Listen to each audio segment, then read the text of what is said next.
Sejarah dan penemuan hukum. Topik yang akan dibahas yaitu 1. Pengertian hukum, 2. Dasar-dasar hukum, 3. Metode penemuan hukum, 4. Cara penafsiran menurut R. Sueroso, 5. Metode interpretasi hukum, 6. Pengertian konstruksi hukum, 7. Jenis-jenis konstruksi hukum, dan 8. Sejarah penemuan hukum. Yang pertama yaitu pengertian hukum. Dalam artian sempit, hukum adalah jika peraturannya sudah ada dan sudah jelas, hakim tinggal menetapkannya saja. Sebaliknya, jika peraturannya tidak ada, hakim harus menemukan hukumnya. Selanjutnya, pengertian hukum secara sempit menurut Sudikno Mertokusumo mengatakan bahwa suatu penemuan hukum terutama dilakukan oleh hakim dalam memeriksa dan memutus suatu perkara. Sedangkan dalam artian luas, penemuan hukum adalah bahwa hakim bukan sekedar menerapkan peraturan hukum yang sudah jelas dengan mencocokkan dengan kasus yang ditangani, melainkan sudah lebih luas.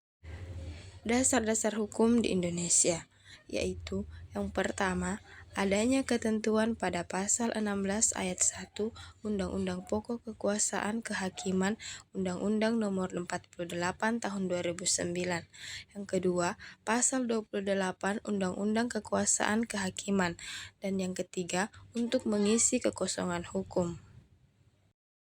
Selanjutnya, ada 3 pemikiran atau alasan untuk melakukan penemuan hukum, yaitu pertama, karena peraturannya tidak ada, tetapi resensi perkaranya sama atau mirip dengan peraturan lain, sehingga hakim perlu menafsirkannya. Yang kedua, peraturannya memang ada, tetapi kurang jelas sehingga hakim perlu menafsirkannya. Dan yang ketiga, peraturannya juga sudah ada, tapi sudah tidak sesuai lagi dengan kondisi dan kebutuhan masyarakat. Kemudian, metode penemuan hukum dalam oleh hakim dapat dilakukan dalam 2 bentuk, yaitu 1. Interpretasi hukum. Interpretasi hukum yaitu penafsiran perkataan dalam undang-undang dengan tetap berpegang pada kata-kata atau bunyi. 2. Konstruksi hukum. Konstruksi hukum yaitu penalaran logis untuk mengembangkan suatu ketentuan dalam undang-undang yang tidak lagi berpegang pada kata-katanya, tetapi tetap harus memperhatikan hukum sebagai suatu sistem. Dan ada 2 cara penafsiran, yaitu 1. Dalam pengertian subjektif dan objektif. Dalam pengertian subjektif, apabila ditafsirkan seperti yang dikehendaki oleh undang-undang. Sedangkan dalam pengertian objektif, apabila penafsirannya terlepas dari apa yang dikehendaki oleh pembuat undang-undang, tetapi sesuai dengan adat atau bahasa sehari-hari. 2. Dalam pengertian sempit dan luas. Dalam pengertian sempit, yakni apabila dalil yang ditafsirkan diberi pengertian yang sangat dibatasi, misalnya mata uang. Pengertiannya hanya mata uang logam saja.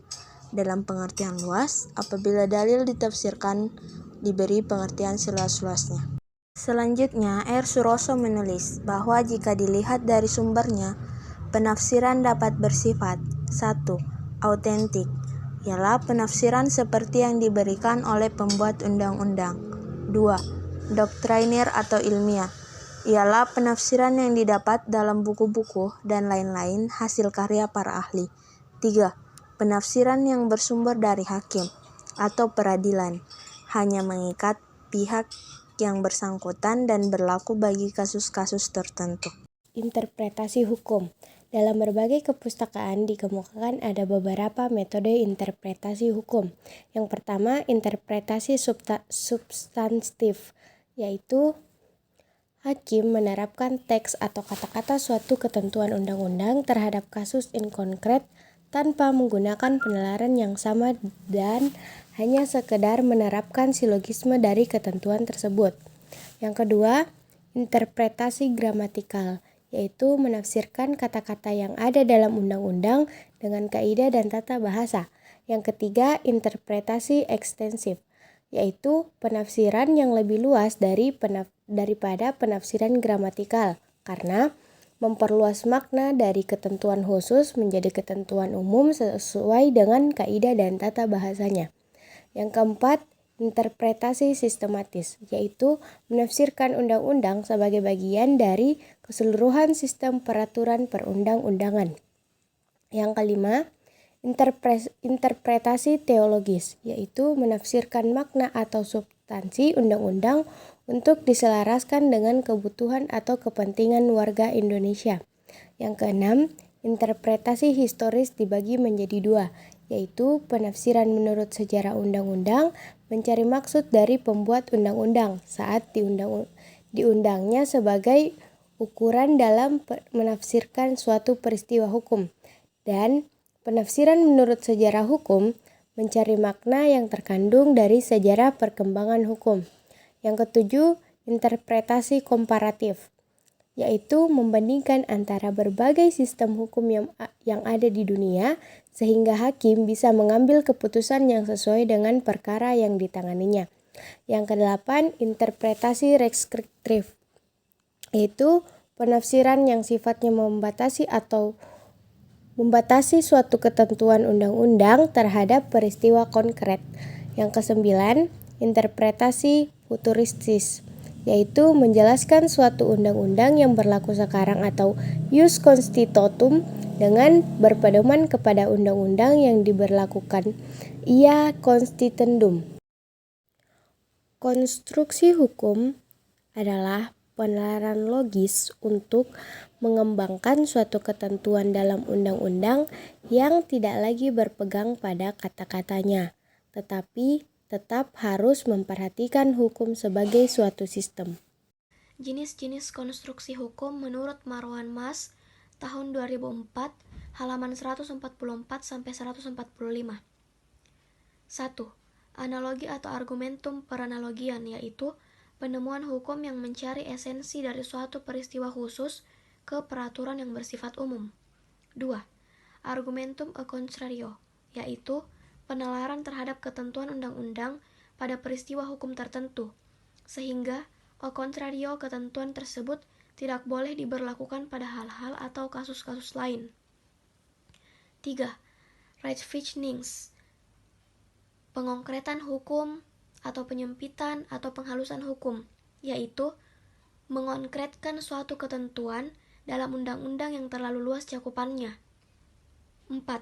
Fiksi hukum atau fiksi, yaitu penemuan hukum dengan menggambarkan suatu peristiwa, kemudian menganggapnya ada, sehingga peristiwa tersebut menjadi fakta baru. Selanjutnya, sejarah penemuan hukum. Menurut Marwan Mas, 2004, halaman 134-136, penemuan hukum dibagi menjadi 3 fase. Yang pertama, fase sebelum tahun 1800. Pada fase ini, sama sekali belum ada hukum tertulis dalam bentuk undang-undang atau kaidah hukum yang mengatur masyarakat. Kedua, fase pertengahan abad ke-18. Pada fase ini mulai dikenal hukum tertulis yang dimotivasi lahirnya teori trias politika tentang pemisahan kekuasaan.